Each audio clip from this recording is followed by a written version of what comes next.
It's Thursday, and that means we are back in Nutrition Educator Lynn Matava's kitchen. And if you're a fan of tomatoes and looking for new ways to enjoy the versatile veggie, then Lynn has the recipe for you. Let's check it out. This is the greatest time of the year for free produce. People with gardens, community garden centers, food distribution centers. If you look around, there is free produce all over the place. This is all stuff that was given to me. I've got all these beautiful little tomatoes, I've got some peppers, I've got some patty pan squash, and I'm going to show you something today that you can do with all of these things that is just very simple, and it's just an easy way to use up this produce and make a really quick summer meal. So this is a stuffing we're going to make, and it's very versatile. It's very basic stuffing. It can be made vegan. It can be made if you use like gluten-free to accommodate gluten-free people. It just really is very, very easy to adapt. And what I'm doing here is I've got this whole grain bread that is a couple days old, and I'm just kind of roughly tearing it up.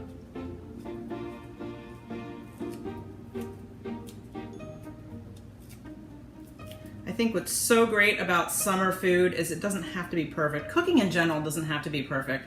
Like, it's all about sharing food with the people you love. So, the more fresh local food we can enjoy together, that's what's really important. Okay.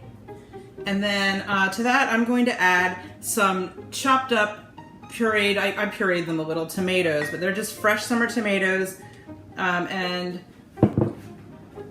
I'm gonna kind of stir that around. Now, if I was adding this to the peppers or the patty pan squash, these have a little less moisture they're going to emit, so I'd probably make it a lot more wet. But today what we're actually going to do is stuff it into these adorable little tomatoes that came out of the garden of a friend of my neighbor. She called me last night and said, I have a huge bag of tomatoes for you.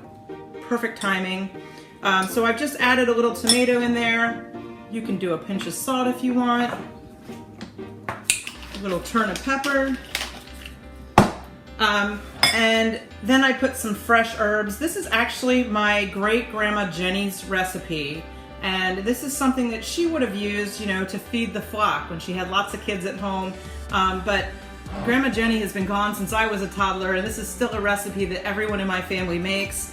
I think it usually surprises people with how simple it is and how hearty it tastes and just how fresh and delicious, with basically just old rustic bread, tomatoes, and herbs.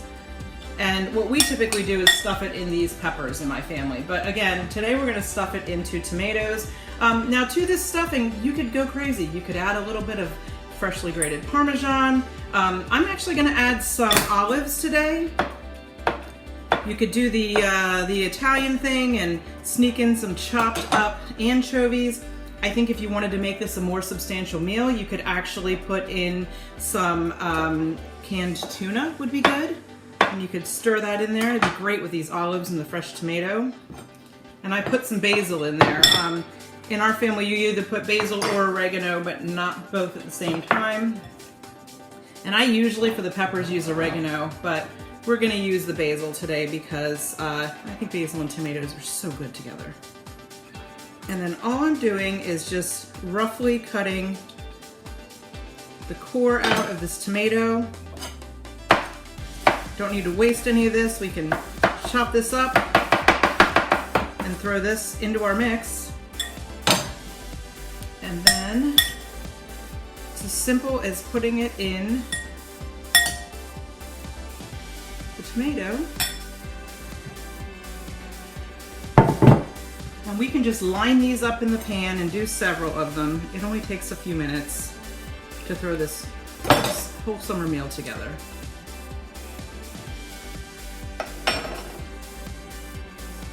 And once you get your whole pan full, you're going to take just a little bit of oil. I'm using olive oil.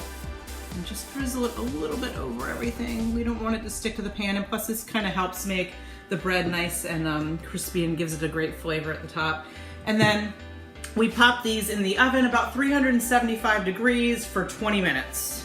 And what we get out of the oven is those that I prepped a little earlier. And look, a couple of mine exploded. I made the first batch too thin. That's okay. It's gonna be okay. We can always have some trial and error in the kitchen. It's still gonna taste delicious, and it makes a really beautiful side dish. So really, it can be that easy. And you know, I encourage you to get out and try this. It's summer dinner in a snap.